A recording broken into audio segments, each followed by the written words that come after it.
La Voz del Derecho presenta Foro Penal. Conduce Sergio Reyes Blanco. Una presentación de La Voz del Derecho.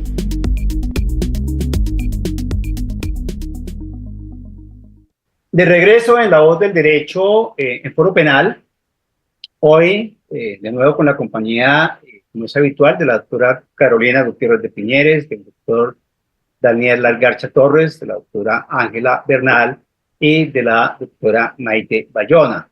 Y con una invitada muy especial que nos va a acompañar para conversar sobre el tema que hoy nos convoca, que es de sumo interés para toda la comunidad académica, que siempre gira interesada en temas relacionados con el derecho penal.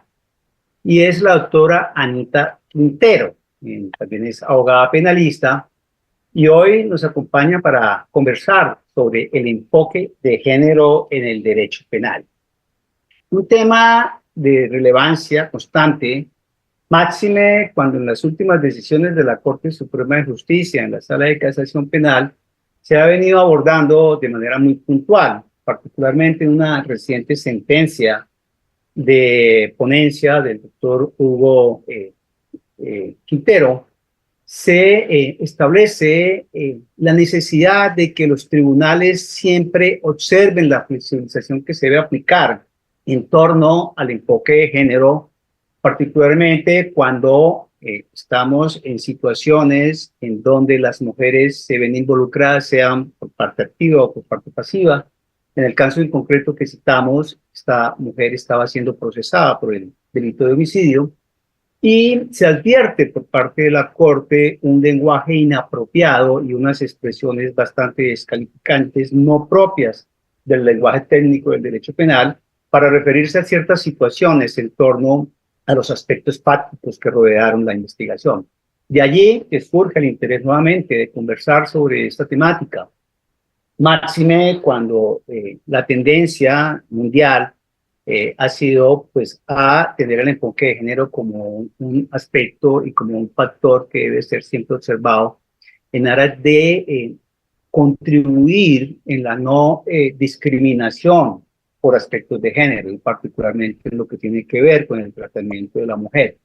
Por eso, hoy vamos a estar discutiendo sobre este tema, y Daniel, somos minoría, estamos 2 contra 4, pero aún así creo que los 6 vamos a ir tal vez en la misma línea. Entonces no hay ningún problema por esa desigualdad que ya hoy se está invirtiendo, ¿no? Ya no era como antes que los hombres se imponían e imperaban en número en todos los aspectos. Hoy son las mujeres las que llevan esa vocería y ese rigor de competitividad, y eso nos agrada muchísimo. Quiero darle paso entonces a la doctora Carolina Gutiérrez de Piñeres para que iniciemos con esta temática tan interesante. Bueno, yo solamente brevemente, porque creo que este tema es un tema que la doctora Maite, la doctora Ángela y la doctora Alita han trabajado, digamos, más desde el derecho. Nosotros hemos discutido con la doctora Alita otra sentencia que salió en enero de este año con el magistrado ponente Octavio Augusto Tejero.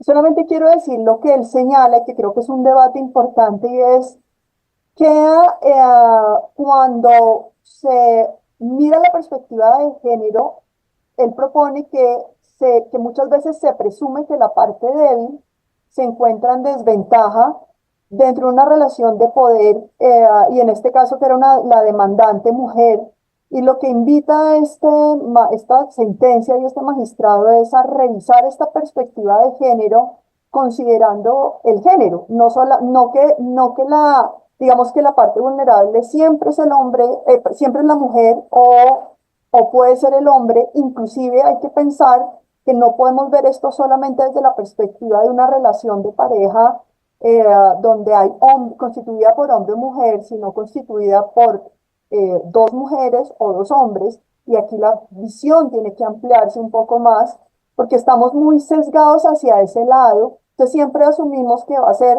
el hombre el maltratador y la mujer la maltratada, pero aquí tenemos que ver que las relaciones de pareja y la perspectiva de género debe abarcar mucho más y debe abarcar también, por ejemplo, cuando se trata de violencia al interior de la familia, también lo que aplica para los niños, las niñas, los adolescentes y otras personas.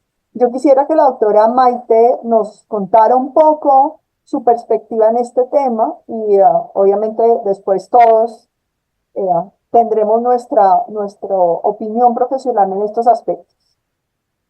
Claro, pero previo a que Maite nos dé su opinión y su apreciación, lo que tú dices, claro, es lo que genera la necesidad de la intervención, ya en la práctica, en lo que se viene apreciando en esos conflictos entre donde las partes siempre están en contraposición desde el punto de vista del género. Pero la Corte ha señalado que el enfoque de género es un dispositivo procesal que su finalidad es la flexibilización de la carga probatoria en los casos de violencia o de discriminación, que debe siempre enfocarse para privilegiar ¿qué? Pues para privilegiar a quien está en desigualdad en posición frente al otro, ¿cierto?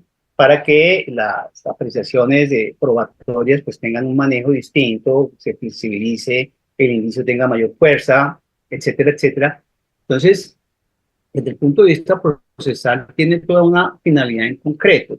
Lo que tendríamos que discutir, de acuerdo a los principios del derecho penal, esa flexibilización que se debe dar por naturaleza o como consecuencia del enfoque de género de esa nueva tendencia a favorecer a quien se considera discriminado, no pone en desigualdad a las partes que en el proceso pues deben tener un tratamiento totalmente igualitario en aras de no desconocer derechos del otro. Ahí te lo dejo planteado para la discusión, pero entonces le damos paso a Maite,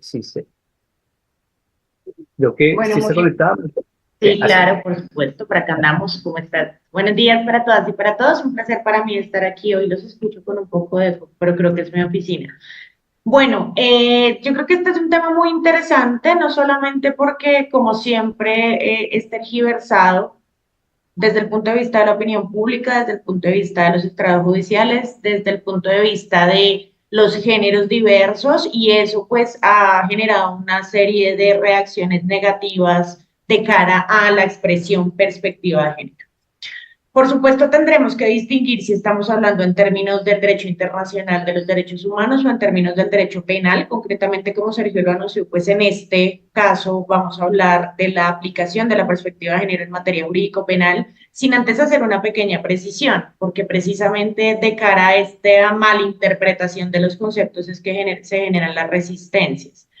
¿Qué es la perspectiva de género y de dónde viene? Digamos que obviamente no vamos a hacer toda una historia frente a la evolución internacional de los derechos humanos en materia de perspectiva de género, pero sí es importante decir que en Colombia tenemos el tema interiorizado desde el punto de vista normativo con la cuarta conferencia sobre la mujer que se llevó a cabo en Beijing del 95 y que luego se reforzó con la Convención sobre la Eliminación de todas formas de discriminación contra la mujer de las Naciones Unidas de 1979 y la más común, sobre todo en los escenarios judiciales, la Convención de Belém do Pará de 1994. Esta construcción normativa internacional lo que dice precisamente, y Sergio creo que estuvo muy acotado en esa definición de forma correcta, es hay que tener en cuenta contextos de violencia estructural, partir de la base de que las mujeres y en general todas las personas con identidad de género diversa han sido discriminadas históricamente, que tenemos una construcción normativa y social que implica una violencia o normaliza una violencia que no puede normalizarse y que esos estereotipos que están socialmente insertados pues deben atacarse desde todo punto de vista a través de la política pública y por supuesto de la administración de justicia. Ese parangón ha servido de caballito de batalla en el buen sentido de la expresión para que se reconozcan en todos los escenarios de interacción política, social, económica, la eliminación de todas esas barreras que histórica y socialmente han existido de cara a la mujer, pero ahorita cuando el tema ya empieza a hacer eco en los estrados judiciales, no solamente empieza a recibir un pero o un pare por parte de los funcionarios, entiéndase fiscales, procuradores, jueces, sino que también por parte de la sociedad civil. Ayer, precisamente frente a la sentencia que refería ahorita Sergio, salió, y esto hace parte del ejercicio que vamos a hacer hoy, un comunicado en la página de la Corte Suprema de Justicia que decía básicamente lo siguiente, permítanme un segundo porque no quiero ser imprecisa en el manejo de la información. Que decía exactamente así.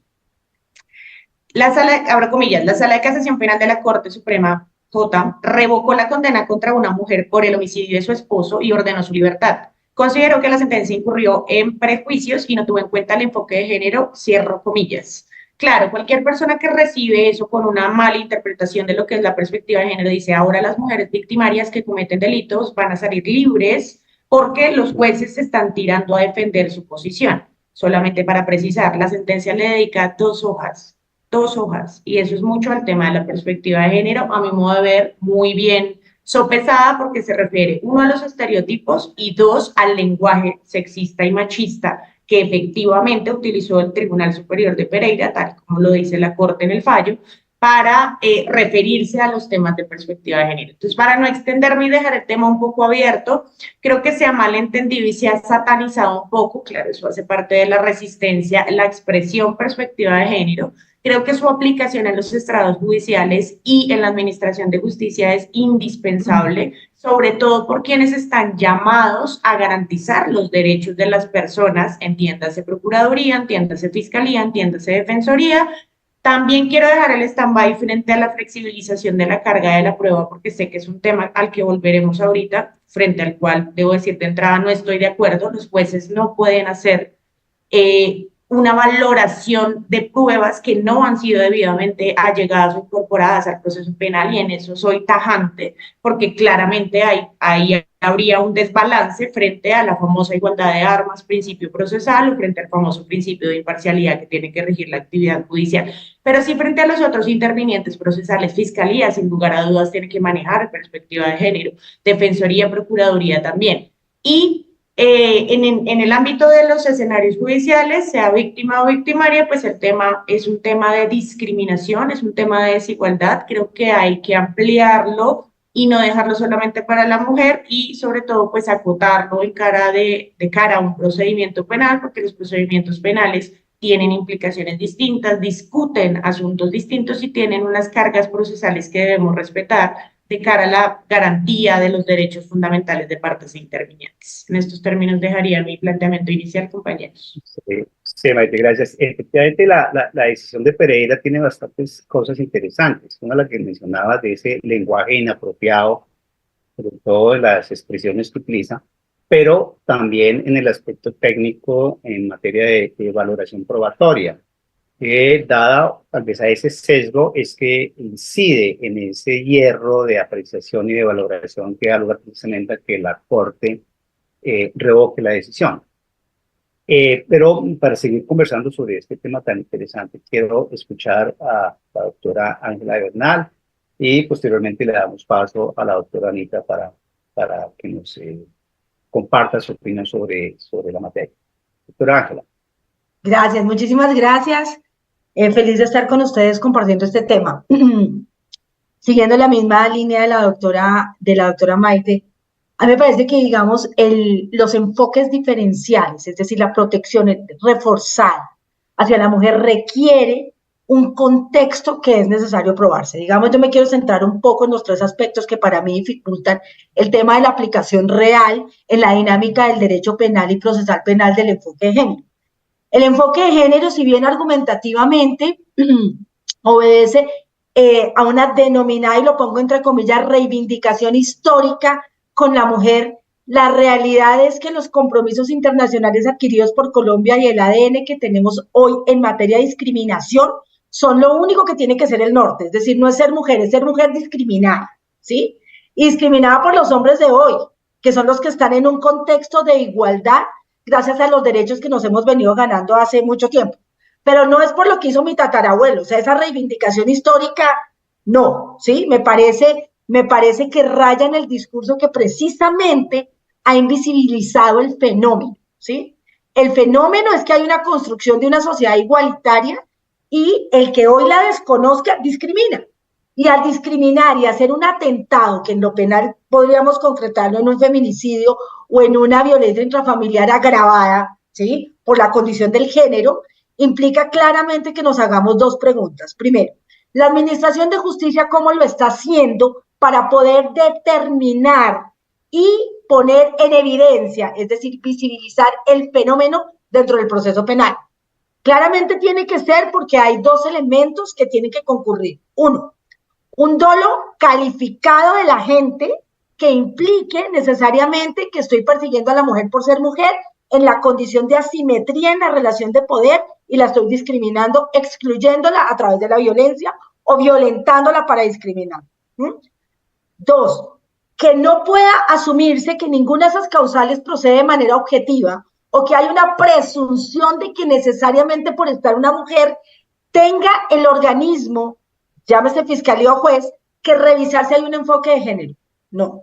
La prueba tiene que ser una prueba aducida y aportada al proceso para determinar ese enfoque de género.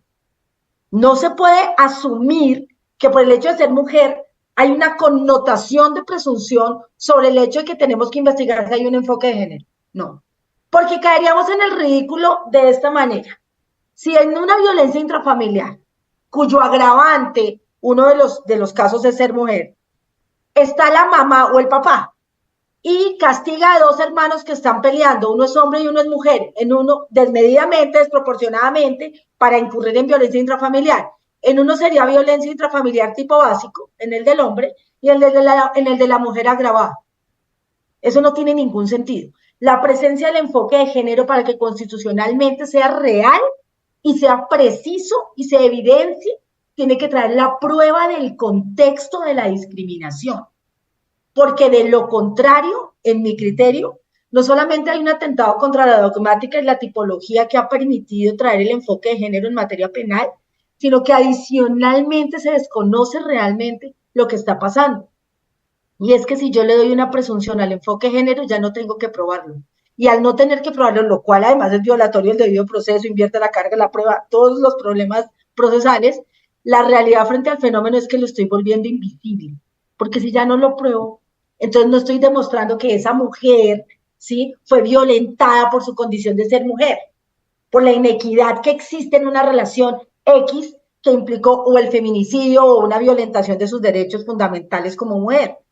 Entonces, en mi criterio, el enfoque de género tiene la perspectiva y el objetivo claro de reivindicar en condiciones actuales las condiciones de igualdad de la mujer, ¿sí?, pero basado en la prueba del contexto de la violencia por el género. Y esto nos abre, para terminar mi intervención, una última problemática, y es que si estamos hablando de esos enfoques diferenciales que tienen un refuerzo constitucional, me pregunto si la discriminación, si obedecemos al argumento histórico, ha sido solo para la mujer, y si la violencia hoy no se perpetra en los diversos géneros, o en las negritudes, o en los indígenas, o en los campesinos.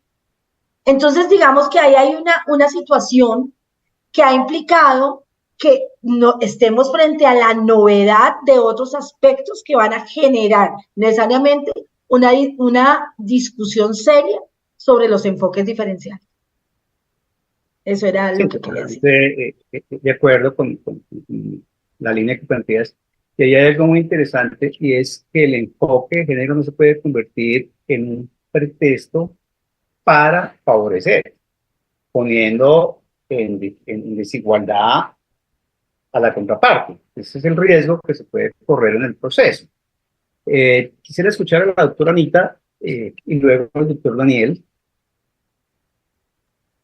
Muy buenos días, muchísimas gracias a todos ustedes, gracias a la doctora Carolina por esta maravillosa invitación.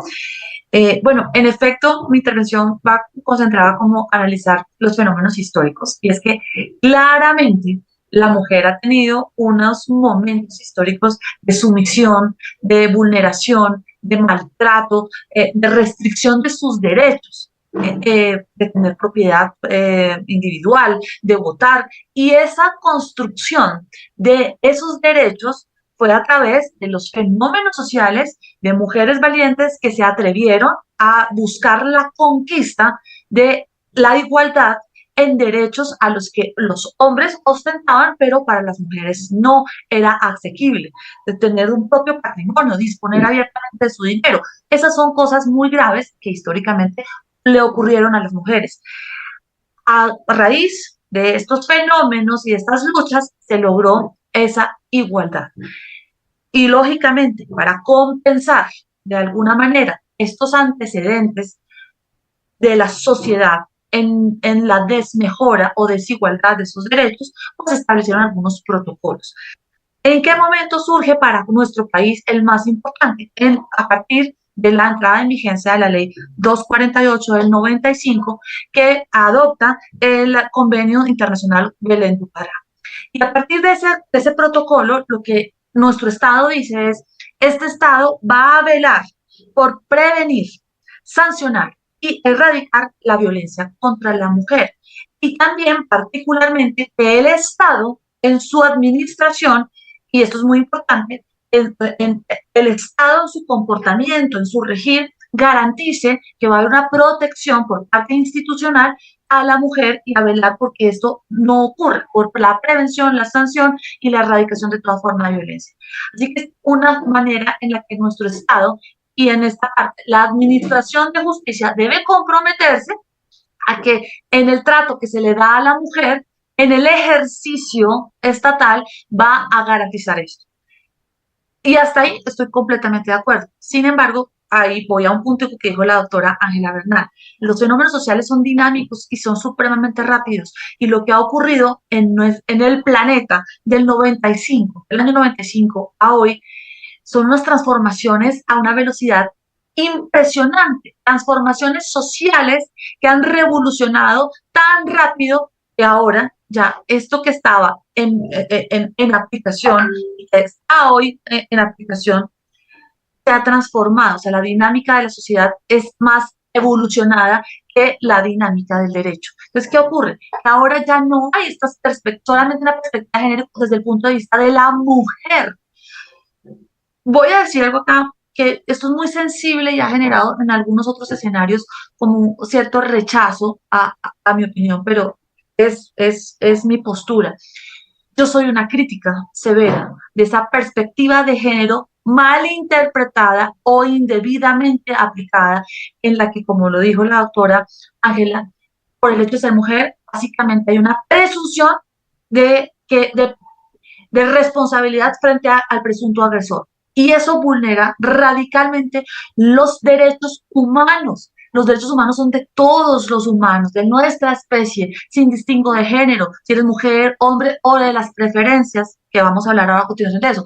Pero entonces, en ese aspecto, el derecho humano está concentrado en la garantía del debido proceso y la presunción de inocencia. Para todos, para la especie, pero en la realidad, en la aplicación, a veces podemos observar que presenta una denuncia a una mujer y le dan trámite inmediatamente, con una celeridad, sin evaluar si posiblemente el hecho ocurrió o no ocurrió, sin tener una diferencia razonable de autoría, sin tener una mínima prueba, o sea, no aporta una mínima evidencia, solo más allá de su declaración. Y yo he tenido que representar hombres sumergidos en esta catástrofe jurídica, en donde el proceso avanzó, ya le hicieron traslado escrito de acusación, y la evidencia, ¿cuál es? El dictamen de medicina legal que hizo la psicóloga sobre la declaración o sobre lo que la señora haya dicho. Y esto es muy precario para la trascendencia jurídica que implica un delito de esta naturaleza. Ahora bien, ¿qué ocurre? Sí considero que debe restringirse la perspectiva de género a la génesis, a lo que dijo el doctor en su introducción, el doctor Sergio, a la flexibilidad de la interpretación probatoria. Y por otro lado, pues está que han avanzado los fenómenos sociales, y ahora la perspectiva de género no es solo para la mujer, también debe ser interpretada para las diferentes preferencias LGTBI, o sea, todo lo que acompaña al género, que ya no es solamente si eres o no mujer. Hasta ahí mi intervención por ahora. Gracias. Vale, muchas gracias, doctora Anita. Efectivamente, esa inversión de la presunción de inocencia es una consecuencia de la forma inapropiada en que se pretende incorporar el enfoque de género en el proceso. Y quisiera, en torno a ello, pues conocer la apreciación y la visión del doctor Daniel, que es tan estudioso de estos temas, para que nos comparta su opinión. Doctor Daniel Salgacha. Bueno, muchísimas gracias, Sergio, por la posibilidad, y a todos los demás compañeros y compañeras de este programa por darme este espacio. A ver, yo creo que el análisis del enfoque de género en el proceso penal debe tomarse en cuenta en dos momentos diferentes. Es cierto que es necesario tener un enfoque de género en la sociedad. Es cierto que el derecho penal tradicionalmente ha sido un mecanismo de control social y un mecanismo a través del cual el Estado y ciertas élites, estoy haciendo un poco de remembranza histórica, han utilizado ese mecanismo de control social para perpetuar algún tipo de intereses. Y en ese sentido, pues es evidente que cuando se empieza a discutir la perspectiva de género, y si nos vamos al Convenio de Estambul, encontramos que lo que buscan los estados es de alguna manera proscribir cualquier tipo de violencia que se ejerza contra la mujer por el simple hecho de ser mujer. Y lo que debe pretenderse mediante la aplicación del enfoque de género en nuestro país es evitar la violencia institucional, pero la violencia institucional como un limitante de un adecuado ejercicio del derecho penal, pensando en que deben evitarse los obstáculos para que la mujer pueda acudir a la administración de justicia. Deben analizarse las causas que se inicien en un proceso penal, teniendo en cuenta que probablemente existió una dependencia económica de la mujer que la llevó a limitarse en su derecho a denunciar. Debe tener en cuenta el operador judicial que no debe revictimizar a la mujer. De hecho, a ninguna víctima debe ser revictimizada, pero entendiendo ese contexto, no debe permitirse ese tipo de ejercicio y debe valorarse esa posición de desequilibrio histórica que hay en nuestra sociedad, que cada día se ha venido eliminando porque hoy en día las mujeres trabajan, tienen sus propios ingresos, etcétera, etcétera, pero es entendible, digamos, ese contexto anterior. Pero yo coincido con la profesora Susana Gisbert cuando, si bien es cierto, ella lo hace desde una posición de defender totalmente el enfoque de género, yo sí quiero darle un mayor alcance a la frase que ella utiliza cuando dice que los estereotipos distorsionan la justicia y dan lugares a decisiones basadas en creencias preconcebidas en lugar de hechos. Nosotros llevamos desde la Ilustración buscando un derecho penal garantista para todos y cada uno de los miembros de la sociedad, como un límite al poder punitivo del Estado. Y ahí vienen unas garantías como la presunción de inocencia y como la necesidad y la adecuada valoración de la prueba. Es cierto que también hay prejuicios que eran anteriormente tenidos en cuenta. De hecho, si vamos al tratado de la crítica al testimonio de Gorf, encontramos que se criticaba el testimonio de la mujer por ser vengativa, por ser no confiable. Ese es un estereotipo que esa es una pésima clasificación desde esa perspectiva que debe superarse. Yo debo valorar el testimonio no desde ese estereotipo, pero tampoco puedo entonces darle absoluta certeza y crear de facto una presunción en el derecho penal de que si la víctima es mujer, está diciendo la verdad, como en la práctica viene ocurriendo. El peligro de incorporar conceptos de género al proceso penal, no estoy diciendo que no se deba hacer, pero que se debe hacer dentro de esa órbita que expliqué anteriormente, de facilitar el acceso a la administración de justicia, de evitar una revictimización, no puede ir en contravía de ¿qué? De todo ese catálogo de garantías que trae la Constitución Política y el Código Penal.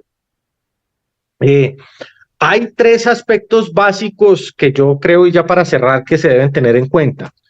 Todo testimonio y sobre todo dentro del contexto del enfoque de género debe tener en cuenta la credibilidad subjetiva de la víctima, es decir, la relación entre la víctima y el acusado. Si hay una relación de conflicto o no, y si podríamos hablar, que da para otro programa, de una eventual alienación parental. Aclaro, la alienación parental no solamente es un fenómeno en que es responsable la mujer. Tengo casos en que ejerzo la defensa y quien manipula al menor es el padre vengativo también. Eso quiero dejarlo claro, y no son pocos. Un segundo aspecto que es importante, la verosimilitud del testimonio. El enfoque de género permitió incorporar algo que en mi concepto, en mi humilde opinión, es grosero, y que por más de que lo diga un tribunal como es el Tribunal Español y lo haya admitido la Corte Suprema de Justicia de Colombia, no significa que esté correcto, porque uno debe cuestionar ese tipo de pronunciamientos si es que en los delitos sexuales se aplique la corroboración periférica. Que recordarán ustedes que permite usar cualquier dato para hacer más creíble la versión de la víctima. Esa laxitud probatoria es sumamente riesgosa. Yo creo que usted puede realizar una corroboración del testimonio de esa víctima, así sea el único testimonio, a través de otra serie de elementos materiales probatorios o de conceptos de prueba, como los indicios. Para eso existen, para eso están. Pero cualquier dato es sumamente peligroso. Acá hicimos un programa la vez pasada, Sergio, no sé si te acuerdas, con la doctora Fernanda Ovalle, que hoy en día es fiscal, y hablamos de esa sentencia, la 5700 de 2006, en que la Corte Suprema casó una decisión del tribunal de un embarazo de una menor que primero dio una entrevista, dijo que había sido abusada por su padrastro, que estaba en estado de embarazo, con corroboración periférica, a pesar de que la menor se retractó en juicio y explicó que el verdadero padre era otro adulto del menor y que no había sido violada, utilizó la corroboración periférica para imponer una pena de 244 meses, si no estoy mal. La Corte la revoca, pero remediando la enfermedad que ella misma causó. Y el tercer punto para cerrar ya, la persistencia en la incriminación. Ese testimonio, esa valoración probatoria debe tener en cuenta que el relato de esta víctima mujer sea concreto, preciso y que tenga una conexión lógica.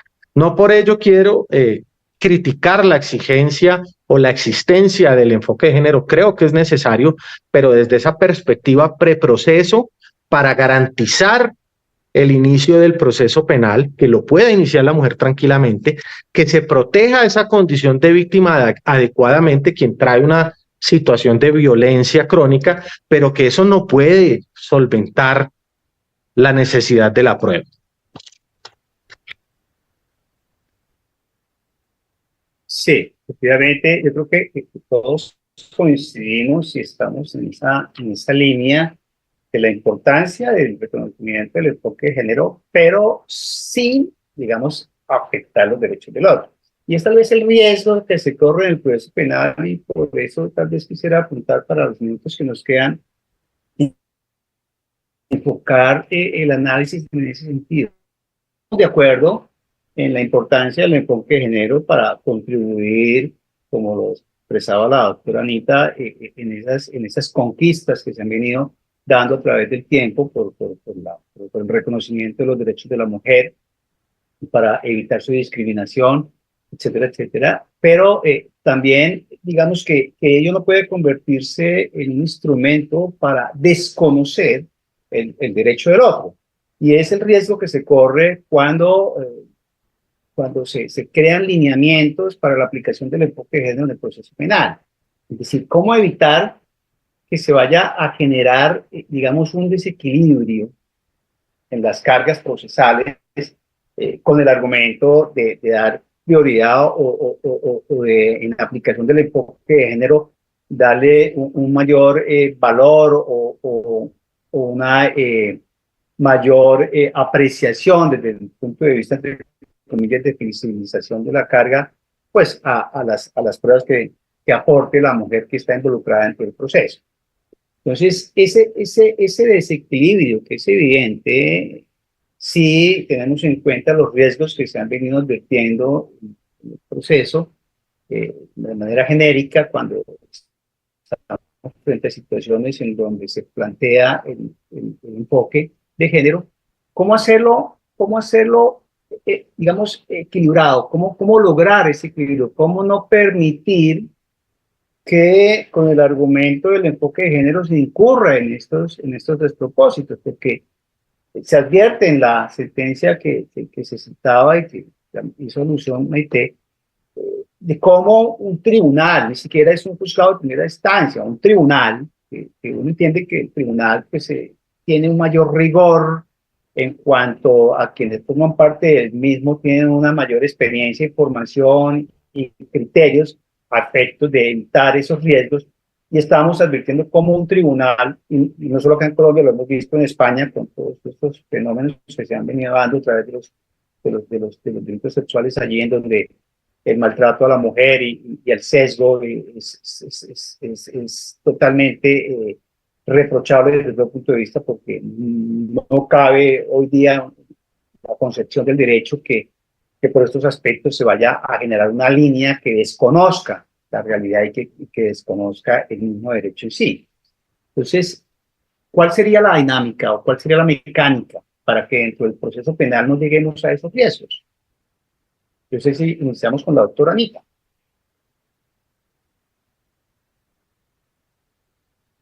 Pues encantada, pero veo que mis dos compañeras, la doctora Maite y la doctora Carolina, pidieron la palabra antes que yo. Me gustaría escucharlas y con gusto. Perfecto. Entonces, Maite. Bueno, no sé si quieras tú hablar primero. Yo quiero hacer una precisión porque me parece muy importante discutir estos asuntos y seguir profundizando. Pero me parece importante hacer una precisión. Yo creo que hay dos temas distintos. Una cosa es lo que algunos de ustedes han mencionado frente al uso de la perspectiva de género en los procesos penales, que de lleno pues es el objetivo de este programa, y otra cosa es que esa perspectiva de género sea mal interpretada o sea mal aplicada por los funcionarios del sistema de administración de justicia. Y creo que hay que distinguir las dos cosas, porque es que así como hace un par de programas hablábamos de la violencia vicaria y cuestionábamos un poco desde el punto de vista científico con un colega invitado el concepto de la violencia vicaria, eso no significa que no exista la violencia vicaria. Entonces, ojo, porque no podemos contachar una denominación que nos puede parecer que está bien o mal definida o bien o mal manejada, la invisibilización de una situación que es una realidad. La razón por la que la perspectiva de género existe es porque hay un patrón de discriminación masivo y generalizado. Y a mí me da muchísima pena con mis compañeras, pero yo creo que aquí todas hemos sentido discriminación en algún área de nuestra vida a hoy. Entonces, ojo que eso no significa que porque ya las convenciones están y la norma está, entonces ya todos somos iguales materialmente ante la ley, porque eso no es cierto. Eso no es cierto y en los estados, en los momentos sociales, políticos, laborales, todas lo hemos sentido. Incluso en nuestros núcleos familiares lo sentimos constantemente. Y estamos diciendo que son unos derechos adquiridos. Entonces, no podemos partir de la base de que porque el fenómeno existe, entonces ahora ya nos vamos para el otro lado a decir aquí todos somos iguales, porque aunque formalmente lo seamos, materialmente no. Y dos, el hecho de que los funcionarios del sistema utilicen mal la perspectiva de género no nos da para satanizar la figura, porque es que el tema es una mala interpretación. Yo he hablado con jueces y con fiscales que dicen, oiga, es que me toca condenar, señora abogada, y yo defiendo un montón de hombres procesados por delitos sexuales. Me toca condenarlo porque es que no ve que la perspectiva de género, después llegan aquí los medios de comunicación, me abren procesos penales, pero eso es un manejo distinto de lo que le están pidiendo en perspectiva de género. Por eso yo estoy valorando muy bien la sentencia de la que conversamos del magistrado Quintero, porque cuando uno lee eso dice, ¿cómo así que absolven a una mujer que mata a un hombre por razones de género? ¿Qué es esa parcialidad hacia el tema de la perspectiva de género? Y la respuesta, si usted lee la sentencia que es de 70 hojas, es eso no es así. En perspectiva de género se hacen dos comentarios. Uno, no usa estereotipos para buscar una condena que no está soportada probatoriamente hablando, que es lo que tiene que hacer un juez. Y dos, ojo con el lenguaje, porque es que el lenguaje está mandando un mensaje equivocado. Y ambos temas, en materia de uso de la perspectiva de género en los escenarios judiciales, a mi modo de ver, están muy bien manejados. No se absolvió porque era mujer. No se absolvió porque es que pobrecita la revictimizamos. No se absolvió porque es que pobrecita es que es mujer violentada. No. Se absolvió porque según el acervo probatorio no se logró acreditar, más allá de toda duda razonable, que la señora había participado como determinadora del homicidio de su esposo. Punto. Comentarios frente a la perspectiva de género, lenguaje estereotipo. Y creo que eso es una buena forma de entender la perspectiva de género. El hecho de que los funcionarios satanicen la figura y la vendan mal no quiere decir que no deba aplicarse y que no deba entenderse como en efecto es, que hay contextos de violencia que tienen que acreditarse y que es trabajo de la fiscalía acreditarlo y que el juez tiene que valorarlo en una sentencia judicial. Claro, pero en esa sentencia, Maite, al parecer, uno podría pensar que sí se condena por parte del tribunal por ese sesgo, porque si analizas el lenguaje utilizado por el tribunal, da a entender que no entra en esa valoración que debe entrar de la prueba precisamente por la condición de mujer, y es lo que hace que la Corte se tenga que pronunciar sobre ese punto, ¿no? Pero es precisamente ese el cuestionamiento de la Corte, es el sesgo del estereotipo. Y por supuesto la perspectiva de género ahí tiene que entrar y creo que todos tenemos que ser en ese sentido garantes de la perspectiva de género, porque hasta en nuestros mismos escenarios es que lo reclamamos y lo reivindicamos, más allá de lo procesal que por supuesto probatoriamente hablando creo que todos estamos de acuerdo en el marco de las garantías. Voy a darle la palabra a la doctora Anita porque la vi como que estaba que se hablaba y yo más bien después. Vale, perfecto. Doctora Ángela Bernal. Ahí está. Doctora Alita. Compañera. Gracias. Yo pienso que la doctora Maite tiene toda la razón. En efecto, sí hay que aplicar una perspectiva de género para que haya igualdad en todo, pero definitivamente en la aplicación de la perspectiva en asuntos judiciales, funcionarios yerran, y justamente yerran porque la doctora Maite dio una pista, una pinceladita de lo que yo voy a profundizar. Dicen, no tengo que condenar porque la prensa, porque es que ahora la presión. Resulta que voy a poner un ejemplo en México. El sistema penal en México va un grupo de 200 mujeres con camisetas moradas a una audiencia pública y están ahí listas para aplaudir o para gritar. Pero estas mujeres están organizadas en una asociación de mujeres que su tema pues es el activismo feminista. Pero uno se pregunta, ¿en qué momento del activismo feminista pasamos a que sea público, en una audiencia judicial donde se va a decidir la libertad o no de un ser humano, si es culpable o inocente en un delito? Dígame qué juez de la República, frente a una manifestación dentro del juzgado, afuera del juzgado, en la calle, se va a atrever a decir, no, es absuelto, aunque tenga los elementos probatorios, aunque tenga la evidencia que le permita tener una inferencia que esta persona no pudo cometer el delito, pero con semejante presión? Miremos una cosa, un ciudadano en el tránsito rebasa un bus porque está en un contrapunteo, se baja, coge algo, rompe el vidrio y entonces es judicializado, pero o sea, claro, tiene que ser judicializado, pero veamos las manifestaciones feministas que ocurrieron el 8 de marzo de este año en Bogotá. Se rompen vidrios, se vandaliza y entonces se justifica como una expresión de la reivindicación histórica de la mujer y no hay judicialización. Eso es muy complicado y lo que yo veo es que existe tal presión. Ahora, ¿dónde? O sea, el punto de equilibrio no lo vamos a encontrar, porque ¿dónde están los grupos activistas de hombres que están apoyando a los hombres para que los hombres sean absueltos? Eso no existe. Lo que existe para ellos es una defensa técnica que podemos hacer con base en elementos probatorios, en investigación, en dictámenes forenses de psicología, de psiquiatría, de medicina legal, y ese es nuestro trabajo, hasta ahí se limita, versus uno que está totalmente eclipsado por este movimiento activista mediático en donde a los operadores judiciales, todos, jueces, comisarios de familia, fiscales, actúan bajo esa presión y bajo esa presión es la presión del miedo. Ellos tienen miedo a absolver, archivar. Hay investigaciones, yo tengo un caso de una investigación donde la fiscal ni acusa ni archiva porque se muere del miedo de lo que pueda pasar con las acciones de la presunta víctima. hace un relato de sus emociones. Me siento mal, me siento perseguida, me siento acosada, me siento, pero no narra un hecho únicamente relevante. O sea, una circunstancia de tiempo, modo y lugar no está narrada. Y se le ha dicho a la juez, a la fiscal, ¿cuál es el hecho? O sea, ¿dónde están circunstancias de tiempo, modo y lugar? Como no las tiene, entonces no acusa. Pero como tampoco, porque le da tanto miedo, tampoco archiva. Entonces está paralizada del miedo sin actuar. Y no actúan es por eso, por el temor, por el miedo, un miedo que se ha generado por tanta presión de la actitud activista de los grupos feministas. Gracias. Sí, efectivamente, el miedo es el factor que absolutamente genera de todo en la sociedad, ¿no? Las decisiones judiciales muchas veces no se toman, las determinaciones no se adoptan como consecuencia de ese miedo que se impone por la presión mediática, por la presión de los colectivos, por muchos aspectos, y terminamos generando una impunidad.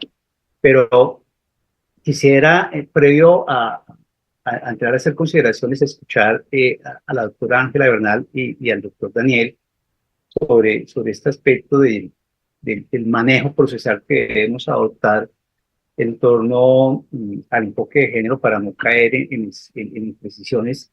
Doctora Ángela. Gracias. Que doctora Carolina, sé que tiene la mano levantada, voy a decir 2 segundos, una cosa procesal y ya. Y es la siguiente en punto de lo que preguntó el doctor Sergio. Yo estoy de acuerdo con lo que dice la doctora Maite en el sentido de el enfoque de género no está allí como un adorno, hay un fenómeno visible, palpable, concreto, diario, cotidiano, que se basa en el irrespeto y la exclusión de la mujer de todos los escenarios de igualdad, punto. Es una discriminación real. Pero para mí el proceso penal es la ventana adecuada siempre y cuando sigan las mismas reglas del debido proceso. Es decir, ¿por qué una diferencia? ¿Por qué una diferencia? La diferencia no puede ser porque hay enfoque de género, todo lo contrario. Porque hay enfoque de género y hay refuerzo constitucional, las reglas del debido proceso tienen que ser más claras, solemnes, rígidas y estrictas. No puede haber una inversión de carga de prueba porque se violenta el principio, la presunción de inocencia. No puede haber una afectación en la que no se comprometa probar el contexto de género. Es que es necesario porque es un elemento del tipo. O sea, punto. Que no lo diga ahí, porque bueno, en el caso del feminicidio lo dice, ¿no? De atacar, o sea, matar a la mujer por ser mujer. En el de la violencia intrafamiliar no lo dice, dice ser mujer. Pero si yo voy a asumir que estoy haciendo una protección por ese enfoque diferencial, necesariamente hay un elemento subjetivo del tipo y hay un ingrediente que tengo que probar. Y es ese contexto que no es, como bien lo dicen ustedes, un contexto inventado. O sea, el refuerzo constitucional existe porque hay unas categorías claras en las que la mujer se siente discriminada. Y en ese orden de ideas, esa discriminación ha dado para que se le violenten sus derechos. Pero la rigurosidad del proceso penal no puede flexibilizarse por el enfoque de género. Darle garantía al enfoque de género es tener un debido proceso rígido. En materia probatoria, tiene que ser más estricto aún para poder probar cuáles son los casos en que eso ocurre. Al igual que mis compañeras, yo también soy defensora. En muchos escenarios penales me ha tocado hombres y mujeres, pero claramente cuando uno está defendiendo un hombre en estos escenarios, siente todo el peso, ¿sí?, de que la víctima sea mujer, cuando no hay no en todo se trata de un enfoque de género. Pero la perspectiva, yo creo que la solución es la aplicación rígida de lo que tenemos, sino que no podemos invisibilizar el fenómeno aludiendo a que se presume que hay un enfoque de género y por eso ya no lo pruebo, sino que como está la mujer ahí de por medio, entonces se da por sentado y es más fácil. Así estemos en la dictadura de los medios de comunicación o en un populismo punitivo, el rol que asume cada uno de los operadores e intervinientes del proceso de penal tiene que ser más estricto en torno a estos estos enfoques reforzados constitucionalmente. Eso era, doctora Carolina, perdón. También se dice que estamos en el gobierno de los jueces, porque es que lo que plantea la doctora Ángela pues va en contravía, digámoslo así, de lo que sentó la Corte en el 2022. Entonces, la Corte dijo, el enfoque de género es un dispositivo jurídico procesal que busca flexibilizar la carga probatoria en casos de violencia o discriminación, privilegiando los indicios sobre las pruebas directas cuando estas últimas resulten insuficientes. Entonces, eso genera toda una preocupación porque los jueces siempre se ciñen al rigor del tenor literal de lo que dice la jurisprudencia. Y eso va a generar todo un camino hacia ese favorecimiento desconociendo la técnica procesal en muchos aspectos. Doctora Carolina y doctor Daniel. No, yo le voy a dar la palabra al doctor Daniel por una razón y es que yo voy a tocar varios temas, entonces creo que él va a hablar un poco de la línea que venían hablando, no quiero cortar, entonces le voy a dar paso y yo luego digo lo que voy a decir. Perfecto. Sí. Ok. Daniel. Gracias, Carolina. Muy cortico. El enfoque de género en el ordenamiento jurídico es absolutamente necesario. Tiene un soporte histórico, sociológico, jurídico y normativo. Es entendible. Sin embargo, insisto, en mi opinión debe estar centrado a superar esos obstáculos tradicionales para la mujer como son la violencia institucional, la dependencia económica, la revictimización y la valoración de esa posición de desequilibrio. Sergio mencionó precisamente lo que yo había esbozado en mi exposición y mi cuestionamiento a la incorporación de factores externos en el proceso penal y en el debate probatorio. Yo sí insisto que el proceso penal, en búsqueda de la verdad, para garantizar la vigencia del Estado social y de derecho, se debe tener en consideración únicamente los hechos que se están discutiendo, porque de derecho estamos además en un derecho penal de acto, y el juez se debe pronunciar sobre las pruebas que sean incorporadas y practicadas en el proceso penal.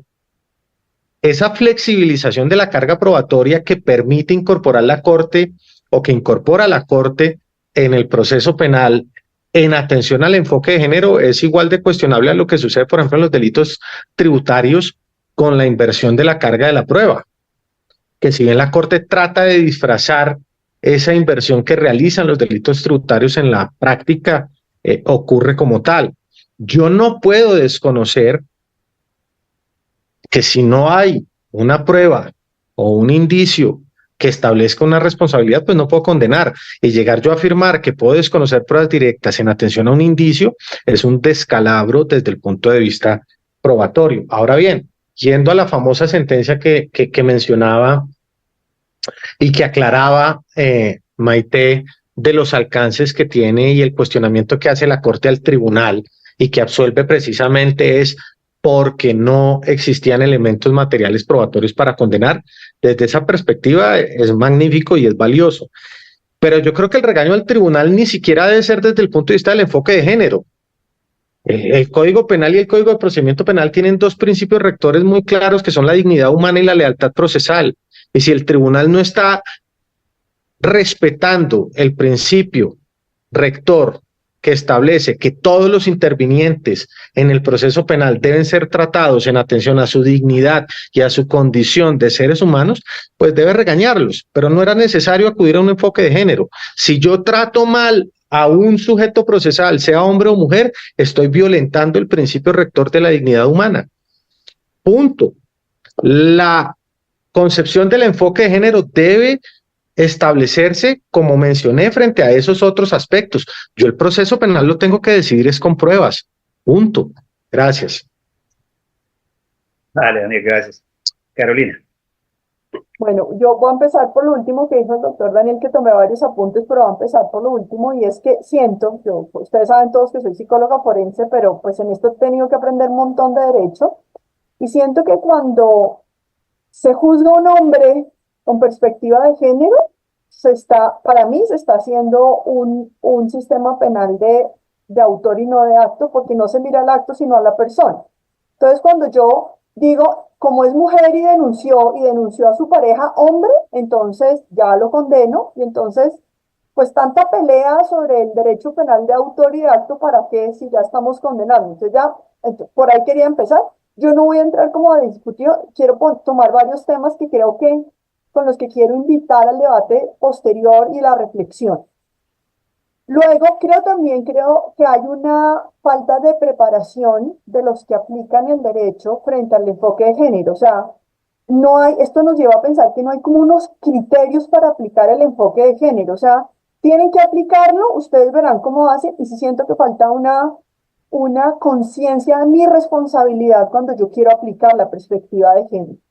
Y ahí falta, inclusive en los psicólogos forenses, que también deberían incluir la perspectiva de género en las evaluaciones, en los abogados, en los jueces, bueno. Siento que los grupos, y aquí lo hago con mucho respeto, pero lo he vivido en carne propia, los grupos feministas radicales que no permiten un debate, sino que tienen una postura en la que inclusive a mí me han señalado y me han discriminado por ser una mujer que participa en la defensa de hombres. Y entonces yo digo, ¿cómo es posible que hemos peleado siglos por los derechos de las mujeres, por el derecho que una mujer tenga la posibilidad de hablar desde donde quiera y se le dé la gana hablar? Y yo tenga que ser callada por un grupo de mujeres que no están de acuerdo con lo que yo digo. Entonces creo que estos grupos feministas, tomando lo que dijo la doctora Lita, como los movimientos activistas se están volviendo en un quinto poder, como lo ha sido, por ejemplo, los medios de comunicación. Entonces, el miedo antes era que los medios de comunicación dijeran algo, hoy nuestro miedo es a que se presenten grupos activistas feministas y entonces ellas son las que finalmente están tomando la decisión, no el juez. Y ahí creo que hay un riesgo importante. Quiero invitar a que también esto le demos una mirada desde la psicología, desde la ciencia, desde lo que dicen las neurociencias. No lo vamos a hacer hoy, pero algún día se los quisiera invitar a mostrar, y es lo que dice el cerebro sobre el cerebro femenino y masculino y cómo este cerebro se ha adaptado también al contexto que le dijo muy claro la doctora Ángela. Estamos hablando de la Convención de Belém do Pará, que fue antes del 2000, y seguimos teniendo esa vigente hoy cuando el contexto ha cambiado y ha evolucionado. Y es cierto, muchas mujeres hemos sufrido victimización, hemos sufrido discriminación por parte de hombres y de mujeres, pero también es cierto que hoy las mujeres nos sentimos más empoderadas y con menos miedo a decir no, a tener una postura clara frente al otro y a hacernos responsables también en una interacción con un otro. O sea, yo no puedo dejar de ser responsable de lo que pasa en una interacción, por ejemplo, en un tema de relación de pareja. No puedo hablar ahorita de la perspectiva psicológica, pero sí quiero invitarlos a que pensemos que esta mirada solamente de enfoque de género se está dando desde una mirada jurídica, política, social, pero no psicológica, y ahí también hay temas importantes a discutir. Se piensa que la violencia con estas perspectivas es solo del hombre sobre la mujer y se nos olvida la violencia que entre las mujeres también damos a otras mujeres, que también tenemos posturas muy violentas. Y entonces si yo denuncio a una mujer, como decía la doctora Ángela, tenemos un hombre y una mujer, un niño y una niña, un hijo y una hija. Entonces cuando tenemos dos mujeres que se enfrentan, ¿cómo vamos a aplicar esa perspectiva de género? ¿Dónde la vamos a dejar? El tema de que la mujer denuncia porque se siente, ojo con esa palabra, se siente discriminada. Esto no es un tema de cómo me siento, es un tema de cómo pruebo que realmente ella fue discriminada. Porque es que yo puedo sentir muchas cosas, yo puedo tener una percepción de la realidad que está alterada y equivocada, pero en realidad, ¿qué demuestra que una discriminación? Creo que ese es el enfoque de género. Probar que hubo esa discriminación, que hubo esa desigualdad en la interacción cuando había presente una mujer, cuando había presente un hombre, y no por cómo yo me siento, porque entonces nos vamos a quedar en sentimientos y no en cómo probar. Entonces basta con que yo diga, es que él me miró feo y ya, quedó condenado y se fregó el pobre hombre.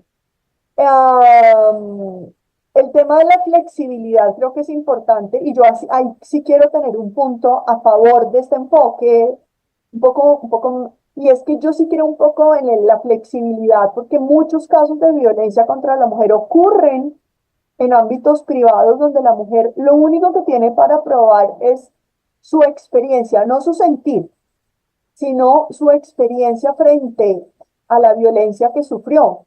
Si hubiera muchas pruebas sería muy fácil, pero muchas veces no hay cómo probarlo. Pero aquí quiero decir que también hay violencias contra los hombres ejercidas por mujeres que quedan invisibilizadas. Y aplicar una perspectiva de género solo a favor de las mujeres es hacer invisible también la violencia contra los hombres. Y siento que estamos cambiando esa discriminación contra la mujer hacia una discriminación contra los hombres. Y esa violencia hacia los hombres, entonces los hombres tampoco están recibiendo la merecida justicia que requieren en ciertos eventos y situaciones. Bueno, y finalmente el tema el tema del miedo de los hombres a ser acusados es que estamos generando un miedo a las relaciones con las mujeres. Entonces vamos a hacer, a nosotros que nos encanta que nos seduzcan los hombres, entonces estamos haciendo que los hombres sean distantes, sean fríos, porque les da pavor decir cualquier cosa, porque pueden ser acusados. Y el manejo de los sesgos que hay, que es muy importante que lo traigamos a colación, ustedes lo han mencionado, pero no podemos seguir dejando todo en manos de lo que yo creo, sino en parte de lo que dice la evidencia científica, y por eso yo siempre en eso he sido tan radical acá. Tenemos que escuchar, a veces voy yo y digo, dice el juez, es muy importante, muy interesante lo que dijo la psicóloga, donde yo mostré todo un tema sobre la evidencia científica, dice, pero yo, porque ella lloró en juicio, yo le creo a ella, y hasta ahí llegó toda la evidencia científica que yo puedo mostrar. Cuando sabemos que las mujeres podemos llorar más fácil que los hombres, porque nuestra biología así lo ha hecho, y muchas mujeres lloran solamente haciendo un pequeño esfuerzo por sacar una lágrima. Entonces, no quiero que los jueces dejen de pensar que porque una mujer llora, entonces en realidad ha sido víctima. Aquí se necesita mucho más allá de una lágrima en juicio para que se condene a alguien. Ya, con eso quería como cerrar mi participación. Sí, se nos acabó el tiempo, desafortunadamente, porque el tema es bien interesante, y ahora que Carolina hace esa apreciación sobre la necesidad de la flexibilización probatoria en torno a las circunstancias o a las condiciones en que muchas veces la mujer es víctima de un grito, pues también genera que tengamos que ahondar en esta discusión, porque vamos en la misma línea de los delitos sexuales, de los delitos de puerta cerrada, etcétera, etcétera, y entonces esta flexibilización puede llegar a esas desigualdades en materia de apreciación y valoración probatoria que ponen en riesgo el proceso civil. Hoy acá, ello no quiere decir que no podamos continuar conversando sobre este tema que es tan interesante, y si ustedes lo deciden, pues en la siguiente emisión del programa lo dedicamos a continuar con estas reflexiones y con estas revisiones sobre el alcance que debe tener el enfoque de género en el proceso penal. Por hoy, desafortunadamente, el tiempo va en nuestra contra y nos toca despedirnos, no sin antes agradecer a la doctora Adelita Quintero, a la doctora Carolina, a la doctora Maite, al doctor Daniel y a la doctora Ángela Bernal por su constante participación y colaboración con este formato. Nos vemos en una próxima oportunidad. Muchas gracias. La Voz del Derecho presentó Foro Penal. Condujo Sergio Reyes Blanco. Una presentación de La Voz del Derecho.